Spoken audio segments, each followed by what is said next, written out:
Welcome to the TBC podcast. Don't forget to subscribe and like for more great audiobooks. Today, we are taking a deep dive into this whole idea of a limitless mindset. Okay. The belief that human potential is basically boundless. We've got a stack of fascinating articles and research on this. Oh, wow. And I'm really curious to see what we can unpack together. It's a popular idea. Yeah. And for good reason. But instead of just skimming the surface, we'll look at how to actually apply these concepts in a way that feels real and hopefully helps you break free from some of those self-imposed limitations we all bump into. Right, because who hasn't felt stuck at some point? Yeah. Like we're not living up to our full potential. Exactly. So where do we even begin with this limitless mindset thing? It sounds kind of, well, limitless. A lot of it boils down to the power of belief. Okay. It might sound simple, Right. but your beliefs really do shape your reality. If you believe you're limited, guess what? You're probably going to act in ways that confirm that belief. Okay, so how do we shift from that fixed mindset to a more growth-oriented one? Yeah. Is it like just telling ourselves we're awesome all the time? Not quite. Okay. It's more about recognizing that you're always evolving, always capable of learning and growing. Okay. It's like with learning a new language. You don't start fluent, Right. but with each new word, each awkward conversation, you're building towards fluency. So it's about seeing challenges not as roadblocks, but as stepping stones. Exactly. Yeah. Think about someone like Serena Williams. Do you think she became a tennis champion by believing she had a fixed amount of talent? No. No way. She believed in her ability to grow, to improve with each match, each practice session. Okay. And that belief fueled her relentless pursuit of excellence. Okay, that's a great example. But what about when things don't go our way? Yep. Because, let's face it, we all experience setbacks. Right. How does a limitless mindset deal with those inevitable bumps in the road? That's where resilience comes in. Okay. It's that ability to not just bounce back from challenges, but to bounce forward, using those setbacks as fuel for growth. It's like a tree bending in the wind. Yeah. It doesn't break. It adapts, becomes more flexible and resilient. So it's not about avoiding challenges. Right. It's about learning to navigate them. Absolutely. Think about J.K. Rowling. Okay, yeah. Her first Harry Potter book was rejected by multiple publishers. Can you imagine the self-doubt she must have faced? Oh, yeah. But she persisted, Yeah. she believed in her story, and eventually found a publisher who saw its magic. Wow, I can't believe those publishers turned down Harry Potter. Talk about missing an opportunity. But it shows how important resilience is. Yeah. So we've got belief and resilience. Yes. What else is crucial for this limitless mindset thing? Lifelong learning is key. Okay. In a world that's constantly changing, the ability to adapt and pick up new skills is essential. Okay. Yeah. And it's not just about formal education. Right. It's about cultivating a curiosity, a thirst for knowledge, and a willingness to step outside your comfort zone. So it's not about being the smartest person in the room. Yeah. It's about being the most curious. Exactly. Take someone like Elon Musk, for example. He's constantly pushing boundaries. Yeah. Diving into fields like space exploration, electric vehicles, even artificial intelligence. Right. He's not afraid to learn new things, Right. even if they're outside his initial area of expertise. That kind of insatiable curiosity is a hallmark of a limitless mindset. That's so true. And it makes me think about how often we limit ourselves by saying things like, I'm not good at math, or I could never learn to code. But maybe it's not about innate ability. Oh, no, not at all. But about our willingness to learn and grow. You're getting it. And sometimes that growth happens best when we're not going it alone. Okay. Which brings us to the power of collaboration. Right. Surrounding yourself with the right people can be a total game changer. So it's not just about what you know, but who you know. It's more than just networking. It's about tapping into a collective intelligence and energy. Okay. Think about the Apollo 11 mission. Yeah. Landing humans on the moon wasn't the work of just one brilliant mind. Right. It was the result of thousands of people collaborating, sharing their expertise, and working towards a common goal. That's a powerful example. It really highlights how much more we can achieve when we work together. Absolutely. When we leverage each other's strengths and support each other's growth. Exactly. Think about it this way.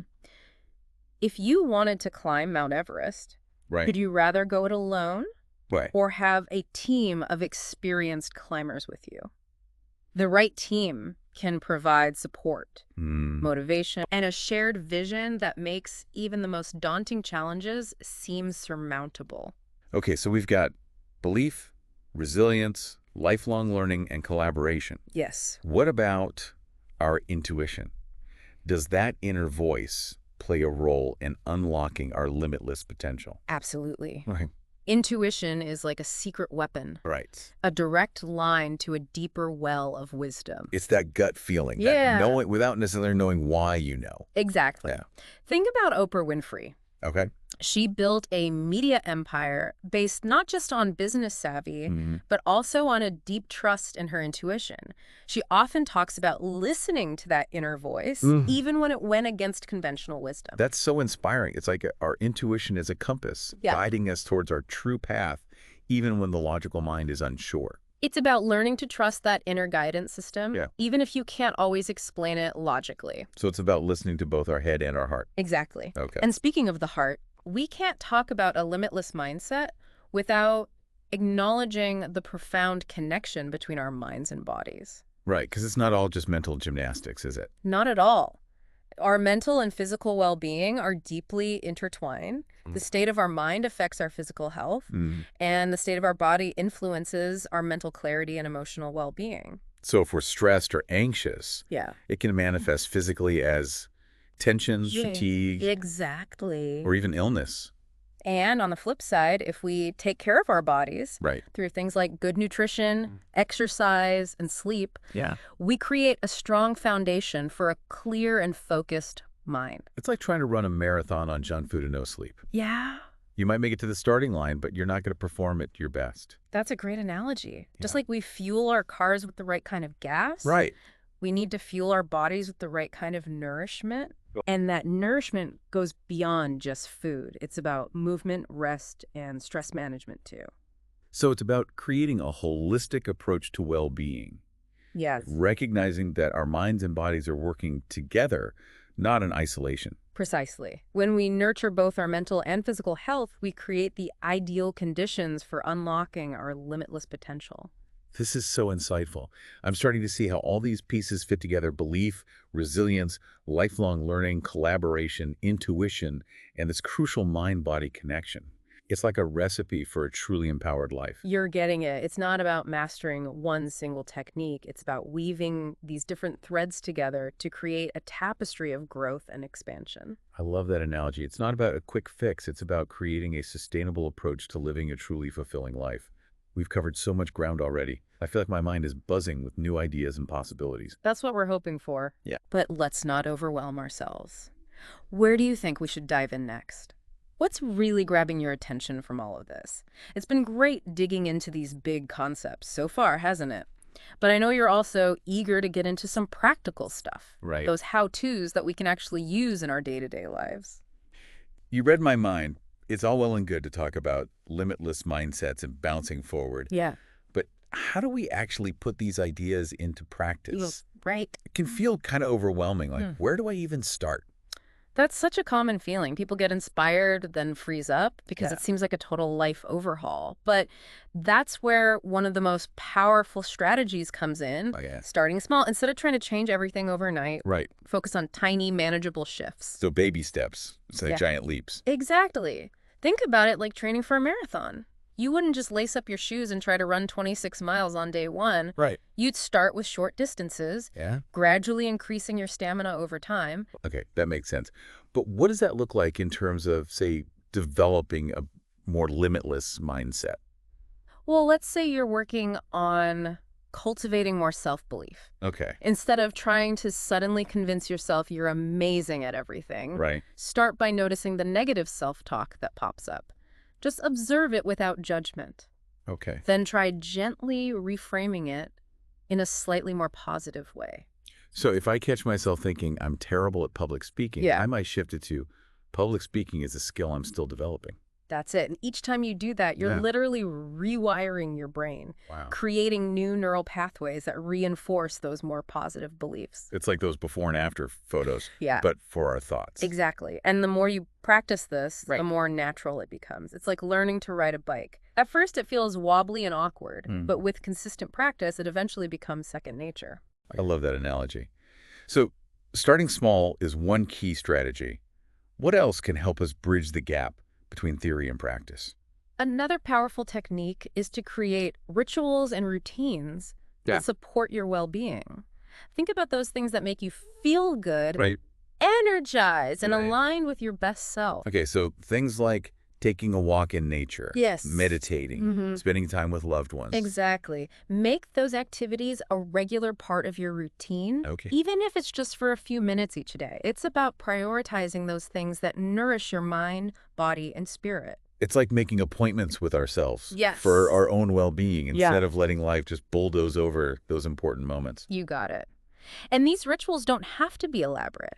Even simple things like starting your day with a cup of tea and a few pages of an inspiring book can have a profound impact on your overall mindset. It's about creating those little pockets of peace and intentionality amidst the chaos.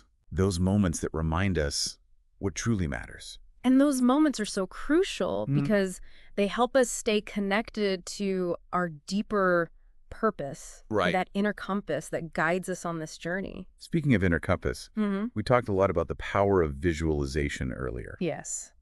Can you elaborate on how that works in terms of unlocking our potential? Okay. I've always been intrigued by that whole idea of seeing is believing. Visualization is incredibly powerful because it taps directly into the subconscious mind, which, as we discussed, plays a huge role in shaping our reality. It's like giving our subconscious mind a sneak peek of what we want to create. Exactly. When you create a vivid mental image of yourself achieving a goal, experiencing success, or embodying those qualities you desire, you're essentially planting those seeds in your subconscious mind. It's like creating a movie trailer for the life we want to live. But is it just about seeing it? No. Or are there other senses involved? The more senses you can engage in the visualization process, the more powerful it becomes. Don't just see it. Feel it, hear it, smell it, even taste it. Make it as real and tangible as possible in your mind's eye. So if I'm visualizing myself landing my dream job, I might imagine myself sitting in that office, feeling the excitement, hearing the congratulations from colleagues, even smelling the fresh coffee brewing in the break room. Exactly. The more vivid the experience, the stronger the imprint it leaves on your subconscious mind. Okay, that makes sense. Yeah. It's about creating a blueprint for our subconscious mind to follow, a clear picture of what we want to manifest. And another key element is to combine visualization with gratitude. We've talked a lot about gratitude already, but how does it specifically relate to visualization? Well, when we visualize our goals and desires, while simultaneously feeling gratitude for what we already have, we create a powerful energetic alignment. It's like we're sending a message to the universe that we're both ready and deserving of those good things coming our way. So instead of visualizing from a place of lack, like, I wish I had this. It's about visualizing from a place of abundance, like, I'm so grateful for this already being on its way to me. Exactly. It's about creating a sense of joyful anticipation, knowing that what you desire is already in motion, even if you can't see it yet.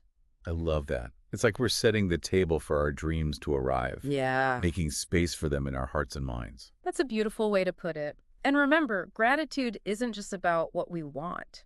It's about appreciating the good things we already have in our lives, no matter how small they may seem. It's about finding those little moments of joy and appreciation throughout the day, like the warmth of the sun on our skin, a delicious meal, a kind word from a stranger. Those seemingly small moments can have a huge impact on our overall sense of well-being and abundance, which in turn fuels our limitless mindset. This is all so powerful and inspiring. Starting small, creating supportive rituals, harnessing the power of visualization and gratitude. I'm starting to see how these strategies can truly help us unleash our potential. But there's one thing that keeps coming up for me. The whole idea of taking action. I know it's important, but sometimes it feels so daunting, like a giant hurdle I just can't seem to jump over. That's a feeling we all experience at times. But remember, action doesn't have to be this big dramatic thing. It can start with small steps, just like everything else we've been discussing. Okay, so we talked about taking those baby steps, building rituals, visualization, gratitude. But how do we actually make that leap from thinking about taking action to, actually taking action? Yeah. Because that's where I tend to get stuck. It's such a common sticking point, and there are a few things that can help. Okay. First, remember how we talked about breaking down those big goals into smaller, more manageable chunks? That applies here too. So instead of looking at the whole mountain I have to climb, Yeah. I focus on just putting one foot in front of the other. Exactly. Instead of thinking, I need to write a whole book, you might start with, I'm going to write for 30 minutes today. Right. It feels much less overwhelming. Yeah. And each small step builds momentum. That's a great point. It's like building a bridge brick by brick instead of trying to magically leap across the entire canyon. But what about those times when even the smallest step feels terrifying? Like, what if I'm afraid of failing or of what people will think? Fear is totally natural, especially when we're stepping outside our comfort zones. But here's a reframe. Okay. What if failure isn't the opposite of success, but a stepping stone towards success? Every misstep, every so-called failure is a chance to learn, adjust, and grow. So it's like those video games where you have to die a few times before you figure out the best strategy. I love that analogy. And think about any successful person you admire. Chances are they've had their share of setbacks and failures. Right. But they didn't let that stop them. Right. They used those experiences as fuel to keep going. So it's not about avoiding failure. Right. But about changing our relationship to it. Exactly. Seeing it as a teacher, not a punisher. Exactly. And when it comes to worrying about what others think, remember this. You're not living your life for their approval. You're living it for you. That's a great reminder. It's so easy to get caught up in what other people might think. Yeah. But at the end of the day, it's our own opinion that matters most. Absolutely. And here's another tip for those moments of self-doubt. Okay. Connect with your why. Okay. Why is this goal, this action important to you? Okay. What impact will it have on your life or the lives of others? So it's about tapping into that deeper sense of purpose, that driving force that keeps us motivated even when the going gets tough. Exactly. Your why is like your North Star. Right. Guiding you through those inevitable storms and doubts. When you're clear on your why, those external opinions and fears have much less power over you. Okay, this is starting to feel like a real action plan. Yeah. Connect with your why. Break down those big steps into smaller ones. Reframe failure as feedback. And trust your own inner compass. And celebrate those wins along the way. Yeah. No matter how small, those little victories are like fuel for the fire. Right. Keeping you motivated and moving forward. This has been such an eye-opening deep dive. We've explored so much, from the power of belief and resilience to the importance of lifelong learning and collaboration to the magic of intuition and the mind-body connection. And now we have some practical tools to actually put those ideas into practice. It's been amazing exploring this with you. Remember, it's a journey, not a destination. There will be ups and downs, moments of doubt, and times when you feel like giving up, but that's all part of the process. And I think the most important thing is to be kind to ourselves along the way, to celebrate our progress, and to remember that we were all capable of incredible things. Beautifully said. And I'm so excited to see what you, dear listener, create in your life as you embrace this limitless mindset. It's been an incredible journey. And to our listeners, thank you for joining us on this deep dive into the limitless mindset. We hope you found it insightful and inspiring. Don't forget to subscribe and like for more great audiobooks. Until next time, keep those limitless minds engaged.